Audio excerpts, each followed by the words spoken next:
হ্যাঁ, আজকে আবার অগ্রণী ব্যাংকের তালা ভেঙেছে। কেন তালা ভাঙলো? চাবি তো আমার কাছে, আমি তো এখনো জীবিত আছি। তা আমি যেখানে এখনো জীবিত আছি, আর মামলায় কেমন একটা রায় দিয়েছে, এই রায়ের সব ধাপ তো শেষও হয়নি, তার আগে কেন হাত দেবে? এটা তো ডক্টর মোহাম্মদ ইউনূসের ব্যাংক ডাকাতি।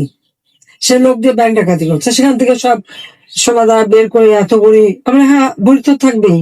সেখানে আমার দাদি, নানি, আমার মা, কামালের বিয়ে হয়েছে কামালের বউয়ের গহনা, জামালের বউয়ের গহনা, এমনকি পুতুলের বিয়ের পরে তার কিছু গহনা সবই তো ওখানে রাখা ছিল। তো আমাদের তো ছিল গহনা, আমরা তো অস্বীকার করি না। কিন্তু লকার ভেঙে সেগুলো বের করে এখন দেখানো, মানে তাদের কথা ভাব করার জন্য প্রধানমন্ত্রী হওয়ার পরে আমি সব ওখানে রেখেছি। আমি চ্যালেঞ্জ দিচ্ছি যে প্রধানমন্ত্রী হওয়ার পরে কবে আমি অগ্রণী ব্যাংকে যে লকার খুলে এসেছি আর জিনিস রেখে এসেছি, সেই লগবুক বের করা হোক।